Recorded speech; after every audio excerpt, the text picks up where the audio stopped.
At last we've arrived at the not-so-thrilling conclusion of this disjointed mess that Disney wants to pretend was some kind of a coherent story. It might be hard to believe, but the ending of this story is not satisfying in any way, and instead is easily the dumbest thing ever done in this entire series. It shows not only the complete lack of talent on behalf of the writers, but also Disney's utter disregard for maintaining canon and continuity. Marvel's What If is bad. Episode 9. We begin with the Watcher as he travels through the multiverse seeking out characters we've seen in previous episodes in order to build up a team.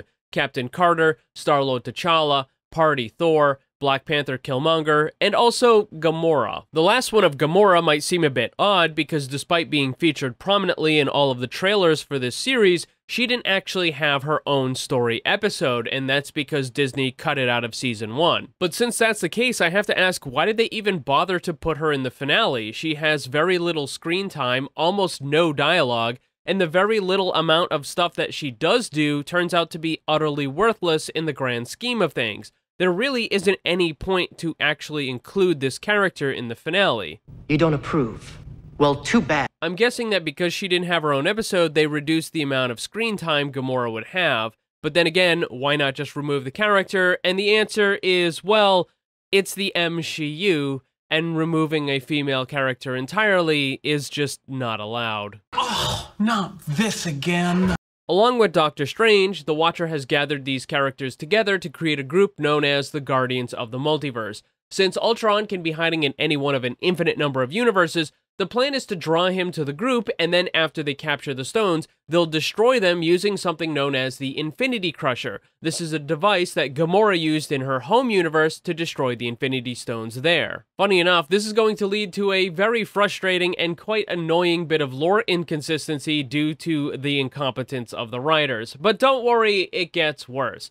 Because the writers are about to do one of the dumbest things that unfortunately is used far too often in storytelling, when Peggy Carter tells the group, "Okay everyone, you know the plan," and then she proceeds to go through each part of the plan step by step. How are you confused already? That's what this is about. Try to keep up. Why? You just said that they already know the plan. Why are you explaining the plan in detail to everyone that already knows it? Why would you open with the statement, "You already know the plan," and then go and proceed to tell them the plan? Like, it doesn't make any sense. This is a trope that's often used as a form of exposition to let the viewer or the reader know what's going on if something had happened off-page or off-screen. But that isn't the case here, because we already know what the plan is, because they just went over it about 30 seconds ago. So for some reason, the writers decided to have Peggy Carter go over the plan a second time, just in case the viewer of this stupid show was too dumb to figure it out the first time around. Are you not entertained? The Watcher then sends the group to a planet in universe with very little life, so it won't attract the attention of Ultron until the group does something significant. Thor, being the idiot that he is, manages to accidentally do this early before the group is ready. Ultron shows up, and Doctor Strange casts a protective spell on everyone in the group. During the battle, T'Challa is able to grab onto Ultron and pull one of the Infinity Stones out of his armor. You serious? I can't begin to imagine why the writers thought this would be a good idea, or how it would even be possible. Remember, T'Challa doesn't have super strength because this version never took the heart-shaped herb. He's just a normal human, and he's trying to pull a stone out that has been embedded inside a piece of vibranium armor. How exactly is this supposed to happen? Apparently, the stone wasn't actually being held in place by the vibranium. Instead, I guess Ultron was just, keeping it there with a piece of scotch tape or something? How dumb are you? Regardless, Doctor Strange opens a portal to another universe and pulls in a large group of zombies, including the zombie version of Scarlet Witch. The group escapes through a different portal that the Watcher had opened, and Scarlet Witch begins battle very briefly with Ultron. Her attack effectively does nothing, and in response, Ultron destroys the entire planet instantly. Boy, that escalated quickly. This nonsense brings up a whole bunch of questions. How did Doctor Strange open a portal into another universe? His magic allows him to open portals into different dimensions within a singular universe, but he absolutely, positively does not have the power to travel between the multiverse. We even saw some of this nonsense in the Multiverse of Madness movie. That was the whole reason why the Scarlet Witch was going after the Diversity Hire character because she wanted the ability to travel through the multiverse. If Doctor Strange could just open portals and then send Scarlet Witch into a different universe where her kids were still alive, that would have made the entire movie end very, very quickly. I barely have a reason to care, and even I noticed. This also brings up another good question about Doctor Strange supposedly being trapped in his own little pocket universe. He was kind of left there in a prison by the Watcher, and he wasn't supposed to be able to escape or basically do anything. He was supposed to stay there until the end of time, and that was kind of his punishment for destroying that universe. He needed the Watcher to get out of that little pocket area. But now we're shown that Doctor Strange is capable of opening portals to other parts of the multiverse. So exactly how is he trapped if he can just open portals to the other parts of the multiverse whenever he wants to? Couldn't he just leave whenever he wanted? Why would he actually be trapped there? Like, why would he need the Watcher to help him get out of that pocket universe if he can just open the portals himself? This doesn't make any sense. So yeah, kind of a plot hole right there, but it gets even dumber when you realize that Ultron's response to the Scarlet Witch was to simply annihilate the entire planet, which I have to ask, why didn't he just do that when he first encountered the other group? Like, he could have just blown up the planet, and sure, a bunch of them probably would have survived, and even Doctor Strange could have used his magic or something, but it would have been much, much easier for Ultron to fight them if, you know, they didn't have a planet or breathable air. Because if you remember, in a previous episode, Ultron was also able to do this, which destroyed an entire galaxy with absolutely no effort at all. So why is he struggling, and why is he making all of the wrong choices? Congratulations. You're a failure. This is the problem with bad writers who create shallow, lazy content. They give powers and abilities to characters that could have very easily solved future problems, but instead the writers make it so that the character simply forgets how to do that, because otherwise it would have easily resolved the conflict. Remember, this is the same thing that happened with the Wasp in the zombie episode, where she had the ability to destroy a whole bunch of those extremely powerful Marvel zombies, and yet she never used that technique ever again. But don't worry, it gets worse, because now we're about to see the worst piece of animation in the entire series. Remember in the other episode when Killmonger's weapon didn't have any iron sights or optics or aiming devices of any kind, and he just kind of hip-fired at 300 yards? Well, it's about to get even dumber. The group arrives on the Earth of Ultron's home universe, and they're going to use the Infinity Crusher to destroy the Soul Stone, but Black Widow appears on a motorcycle and snatches it from the air before they can do so. She then points her gun at the group, and it creates a bit of a standoff, which is kind of weird because most of these guys are completely immune to bullets anyways. But allow me to draw your attention to the fact that the weapon Black Widow is using is what's known as a striker-fired pistol. This means that the firing mechanism is all internal. There is no external hammer on this device.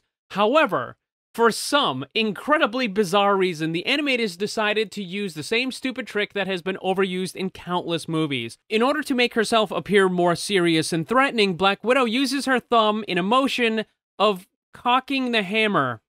You know, the hammer that this weapon doesn't actually have. That's because you're stupid. But it gets even dumber because Peggy Carter is able to convince Black Widow that they're friends and that they're there to help. So Black Widow proceeds to use her thumb in decocking the non-existent hammer. Could someone please just tell me, what the fuck is going on here? Keep in mind that the animators decided to zoom in on Black Widow's hand to more emphasize and bring attention to these motions. So not only does this scene include one of the dumbest, most overused tropes, the animators weren't even smart enough to give Black Widow a weapon that actually had a hammer. Hold on, I don't have a joke clip that would be appropriate for this, so I'm gonna have to go and borrow one from someone else. I think I put it, it's around here somewhere. Where did I put it? Oh, here it is, found it. Nice fucking model! But don't worry, it gets worse. Ultron then appears through a multiverse portal, which seems very weird considering that he no longer has all 6 of the Infinity Stones. So without the Soul Stone, he wouldn't have enough power to create these portals and travel through the multiverse, which is a stupid MCU thing because the Infinity Stones don't actually allow you to do that to begin with. So they created a stupid rule And now Ultron doesn't have the stone and he's breaking the rule and he's creating portals anyways. Why even bother having these rules? You can smell the shit from 5 miles away. This brings up another very good question. Since Ultron was in that other universe, why didn't he just simply get the Soul Stone from that universe? Or better question, why hasn't he been gathering up all of the Infinity Stones from every universe he's been going to? At this point, Ultron should have a backpack full of Infinity Stones. If he happens to lose or misplace one accidentally, he would have a ton of spares. And because of the idiotic logic that's being employed in the MCU, all of these should be working together and continually increasing his power, because for some idiotic reason, the MCU decided that Infinity Stones work outside of their own universe, which means that Ultron would have a mountain of these Infinity Stones and he would be completely and totally unstoppable. I mean, we saw this kind of stupidity in the Loki series when the Infinity Stones were being used as paperweights, so there's no reason why Ultron shouldn't have an absolute truckload of these stones. Madness. Madness and stupidity. Regardless, Ultron begins fighting with the group for possession of the Soul Stone. Ultron eventually decides to do something intelligent, and he tries to destroy the entire galaxy, you know, something that he should have done a long time ago. Unfortunately, it's not possible because he doesn't have possession of all 6 of the Infinity Stones anymore, something that the writers conveniently forgot, or more likely they didn't realize, because they have no fucking idea what they're doing. However, before Ultron is able to destroy the universe, again, something he's not capable of doing at this point, Doctor Strange is somehow able to gather up all of that energy, and he just consumes it. He just eats it. What the fuck is this? Which I have to point out is absolutely, unequivocally something he would never ever be able to do, because even if Doctor Strange had absorbed all of the power from the Dark Dimension in his home universe, that is just one little sliver of the universe. It is just one part, one dimension of very many within a singular universe, because while the multiverse is made up of many different universes, a single universe is made up of many different dimensions.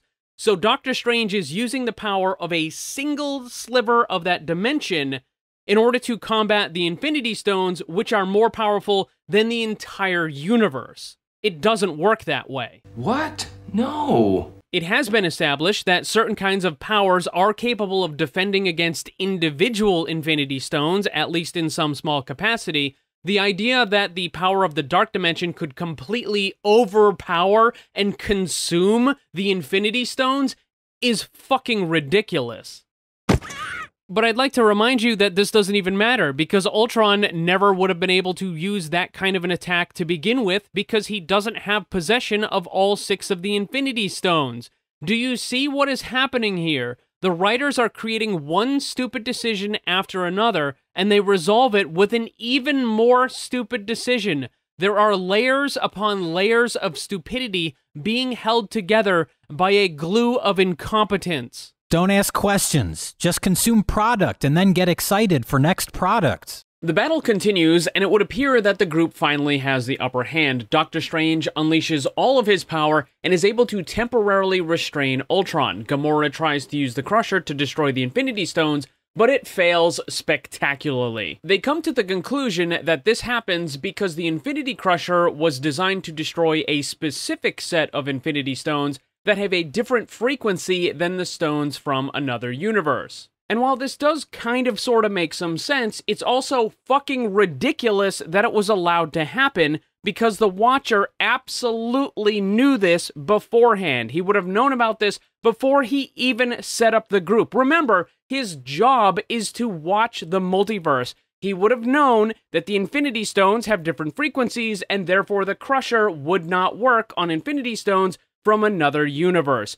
It makes no fucking sense that he would have set this up as his overall plan. What's more ridiculous is that earlier in the episode, when Gamora was explaining the Infinity Crusher, the Watcher was even gloating about the situation and the plan. The Infinity Crusher, designed to disintegrate each stone into nothing. Yep, I picked them. I already know what the counter-argument to this is going to be. Well, the Watcher knew about the other things that are going to happen later in the episode, and that was his real plan the whole time, and this was just a way of getting there, except that's a bunch of bullshit, because the events that are happening right now are not part of the history that the Watcher has been privy to. He has seen many different events, but this is completely new to him. He has never seen any of these events before. Therefore, the idea that he was just setting up the Crusher as the fake plan in order to do something else is absurd. That is absolutely not possible, because he wouldn't have possibly known about the other things that were going to happen afterwards. There is no question that the Watcher set the group up for failure, and by that I mean the writers were too fucking stupid to figure this out beforehand. Regardless, as the fight continues, Black Widow goes back to her motorcycle and picks up the Zola Arrow. Apparently, at some point, Zola had been transferred back into the Arrow. We never saw this, it just kind of happened off-screen. But don't worry, it gets worse. Black Widow drives her motorcycle up a few flights of stairs, and then she launches herself off the top of a building where she fires the Zola Arrow towards Ultron. Peggy Carter also jumps off a different building and somehow manages to leap several hundred feet, which I should point out is well beyond anything that she would actually be capable of, but the plot needs it to happen, so it does. It's absurd. But somehow it manages to get even dumber, because the Zola Arrow then goes into Ultron's eye just like it did one of the other robots in a previous episode, and as I explained there, the arrow was designed to interface with a connection port and is very delicate. There is simply no way that it would survive an impact like this. It gets all the more absurd when you take into consideration that while the other robot's body was probably made out of steel, Ultron's entire body, including his eye, is made from vibranium. None of this makes sense. Because adamantium hasn't been introduced into the MCU yet, vibranium is the strongest metal known in the universe. There is simply no possible way that a delicate arrowhead that was designed to interface with a computer port would ever be able to shatter a part of Ultron that is made from vibranium. It is fucking nonsense. And just like I pointed out with the other robot, there is no possible way that this arrow could transfer any information. It's not actually plugged into any kind of a connection port. There is no way that Zola could be uploaded into Ultron's body by just jamming it into the eye socket. That's not how it works. It would be like throwing a DVD into a television and expecting the movie to start playing. That's not how it works, you fucking morons! Got him! Regardless, Zola is now somehow inside Ultron's programming, and they have a little bit of a battle inside his body. And you might think this would lead to some sort of big conflict, but no, Zola is able to very easily destroy Ultron's programming completely and utterly in just a matter of seconds. Is that the end of the story? No, son. However, even with the defeat of Ultron, it doesn't end there, because Killmonger uses his own vibranium suit combined with the head of one of the robots to pull the armor off of Ultron and install the Infinity Stones on his own body. I'm playing both sides so that I always come out on top. We need to take a brief sidetrack on the use of the Infinity Stones. In the comics, anyone can use an Infinity Stone. There's no restrictions on them. It was the MCU that decided to break canon and decide that using the Infinity Stones would cause injury or death. Now, this wouldn't be an issue for Ultron when he was using them because he's a robot and his entire body was made out of vibranium. But now that Killmonger has the Infinity Stones, using them even a little bit should bring him to the brink of death, just like what we saw with Tony Stark, Thanos, the Hulk, and anyone else who tried to use the Infinity Stones, especially if they try to use more than one. These are the rules that have been established in the MCU, and the What If series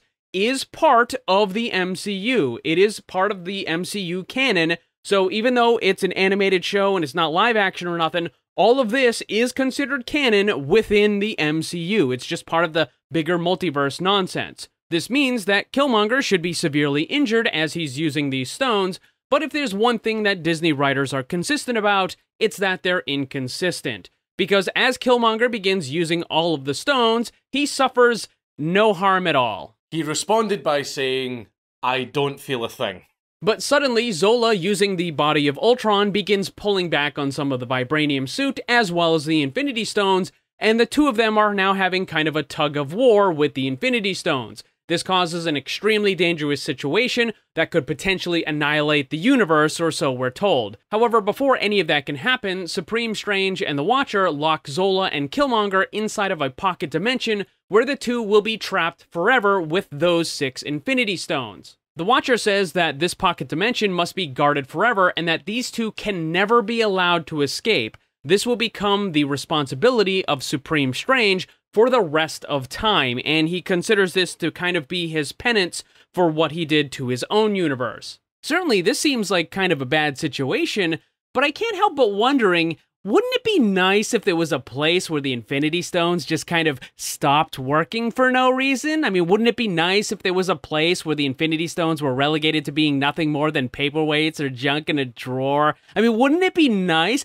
if the Watcher, who knows about all existence everywhere, could bring this pocket universe to that location where Zola and Killmonger could be released from the pocket universe and the stones would be rendered inert and powerless, thereby solving the problem, and then Supreme Strange wouldn't have to babysit him for the rest of eternity? I mean, wouldn't that be nice? Wouldn't it be nice if Disney hired some writers that actually had some fucking talent and knew what they were doing? Best season ever! Regardless, the Watcher then sends everyone else back to their own universes with the exception of Black Widow, since everyone on her planet and in her entire universe has been wiped out. Instead, the Watcher sends Black Widow to a different universe where that version of her had already died, and this happens to be the one from a previous episode with Ant-Man where Loki took over the planet. Although I do find this to be a bit ridiculous that Loki is still somehow in control of the planet because one of the Avengers that's fighting against him is Captain Marvel, and Disney had to go all girl boss with the character and they massively overpowered her so that Captain Marvel is now to the point where almost nothing can actually pose a threat to her. I mean, she's almost unstoppable, so the idea that she wouldn't be able to just completely crush Loki and his armies in a single day is nonsense. However, in this stupid ending, it's not even Captain Marvel that defeats Loki, it's Black Widow, who somehow instantly overpowers him. She takes the scepter and uses it to gain control over Loki, which immediately ends the fight. There is a post-credit scene where Peggy finds Steve Rogers still in the Hydra Stomper armor, and this is most likely going to set up her own version of Winter Soldier in a second season, which, unfortunately, it does seem like they're actually going to be making. It should be mentioned that Gamora from the finale was supposed to have her own episode in Season 1, but that one got dropped for whatever various reason, and now they're going to include that in the second season. So for some reason, we're going to get the backstory of what already happened to Gamora in the second season, even though we already know the ending, and we know that she used the Crusher and that she participated in the fight, but they're just gonna tell it anyways, because why the fuck not, I guess. Just like every other Marvel series on Disney+, the What If series was a complete failure and had low viewership. I don't know why it's getting a second season, but it is. However, there have been some leaks about it, and from what we've seen, it's going to be even more awful with more emphasis on the MCU. I can't wait. But thankfully, that's the end of Season 1. I'm taking shots at the enemy. I'm gonna make it to the top, leave a legacy. If I got something to say, you better let me speak. Turn it up a new degree, bitch, you ain't seen anything. I pop off with the new rock, electronic, blow the sonic roof up. I'm too honest when I take a few shots.